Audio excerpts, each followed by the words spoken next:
ವೀಕ್ಷಕರೇ, ಹೊಳ್ಳಾಸ್ ಅಡುಗೆ ಮನೆಗೆ ಸ್ವಾಗತ. ಇವತ್ತು ಈ ಮೆಂತ್ಯವನ್ನು ಬಳಸಿಕೊಂಡು ಅತ್ಯಂತ ರುಚಿಕರವಾದ ಮತ್ತು ಆರೋಗ್ಯಕರವಾದ ಒಂದು ತಿಳಿಸಾರು ಮಾಡುವುದು ಹೇಗಿನ ಬಗ್ಗೆ ತಿಳಿಸ್ತಾ ಇದ್ದೀನಿ. ನೋಡಿ, ಮೊದಲಿಗೆ ಈ ಮೆಂತ್ಯ ತಿಳಿಸಾರು ಮಾಡಲಿಕ್ಕೆ ಒಂದು ಮಸಾಲೆ ಸಿದ್ಧಪಡಿಸ್ಕೋಬೇಕು. ಅದಕ್ಕೆ ಈ ಬಾಣಲಿಗೆ ಒಂದು 2 ಚಮಚ ತೊಗರಿಬೇಳೆ ಹಾಕೊಳ್ತಾ ಇದ್ದೀನಿ.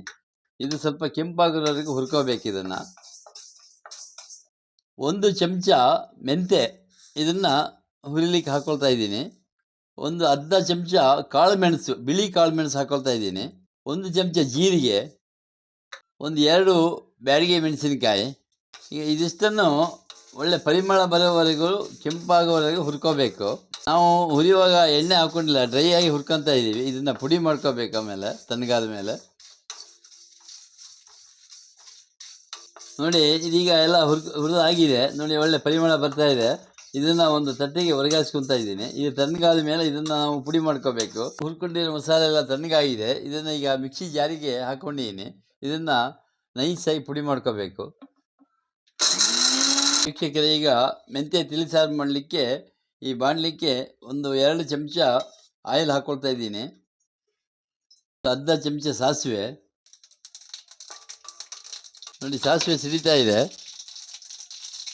ಸ್ವಲ್ಪ ಹಿಂಗೆ ಹಾಕ್ಕೊಳ್ತಾ ಇದ್ದೀನಿ. ಸ್ವಲ್ಪ ಕರಿಬೇವು ಸೊಪ್ಪು, ಒಂದು 2 ಟೊಮೆಟೊ ಸಣ್ಣಕ್ಕೆ ಹಚ್ಚಿಟ್ಕೊಂಡಿದ್ದೀನಿ.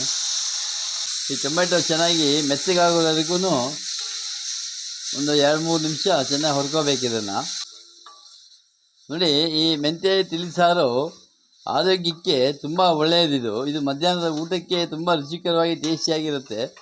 ಮತ್ತು ಈ ಮೆಂತ್ಯೆಯನ್ನು ನಾವು ಆಹಾರದಲ್ಲಿ ಆಗಿಂದಾಗಿ ಬಳಸುವುದರಿಂದ ಈ ವಾಯು ಸಂಬಂಧಿತ ಸಮಸ್ಯೆಗಳು ನಿವಾರಣೆ ಆಗಲಿಕ್ಕೆ ಇದು ತುಂಬ ಸಹಾಯಕ. ಇದು ನೋಡಿ, ಈ ಟೊಮೆಟೊ ಎಲ್ಲ ಚೆನ್ನಾಗಿ ಮೆತ್ತಗಾಗಿದೆ. ಇದಕ್ಕೆ ಒಂದು ಲಿಂಬೆಹಣ್ಣು ಗಾತ್ರದ ಹುಣಸೆ ಹಣ್ಣು ನೆನೆಸಿ ಅದರ ರಸ ತೆಗೆದಿಟ್ಕೊಂಡಿದ್ದೀನಿ. ಈ ಹುಣಸೆ ಹಣ್ಣಿನ ರಸ ಹಾಕ್ಕೊಳ್ತಾ ಇದ್ದೀನಿ. ಇದಕ್ಕೆ ಒಂದು ಅರ್ಧ ಚಮಚ ಅರಿಶಿನ ಪುಡಿ, 1 ಚಮಚ ಕಲ್ಲುಪ್ಪು. ಇದಕ್ಕೆ ಮತ್ತೆ 1 ಲೋಟ ನೀರು ಹಾಕ್ಕೊಳ್ತಾ ಇದ್ದೀನಿ. ಒಂದು ಲಿಂಬೆಹಣ್ಣು ಗಾತ್ರದ ಬೆಲ್ಲ.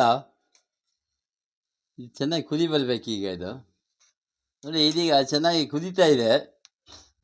ಇದಕ್ಕೆ ನಾವು ಮಿಕ್ಸಿಯಲ್ಲಿ ಪುಡಿ ಮಾಡಿಕೊಂಡು ಈ ಮಸಾಲೆ ಪುಡಿಯನ್ನು ಇದಕ್ಕೆ ಹಾಕ್ಕೊಳ್ತಾ ಇದ್ದೀನಿ. ಇದು ಚೆನ್ನಾಗಿ ಕಲಕಬೇಕು, ಇಲ್ಲ ಅಂದರೆ ಅದು ಉಂಡೆ ಆಗ್ಬಿಡುತ್ತೆ. ಒಂದು ಅರ್ಧ ಲೋಟ ನೀರು ಮತ್ತೆ ಹಾಕ್ಕೊಳ್ತಾ ಇದ್ದೀನಿ.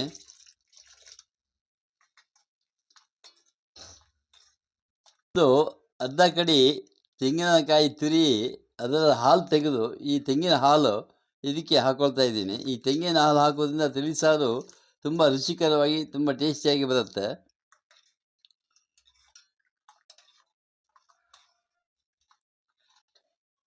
ನೋಡಿ, ಇದೀಗ ಚೆನ್ನಾಗಿ ಕುದೀತಾ ಇದೆ. ಅತ್ಯಂತ ರುಚಿಕರವಾದ ಮತ್ತು ಆರೋಗ್ಯಕರವಾದ ಮಧ್ಯಾಹ್ನದ ಊಟಕ್ಕೆ ಎಲ್ಲರಿಗೂ ಇಷ್ಟವಾಗುವಂಥ ಒಂದು ಮೆಂತ್ಯ ತಿಳಿಸಾರು ಸಿದ್ಧವಾಗಿದೆ.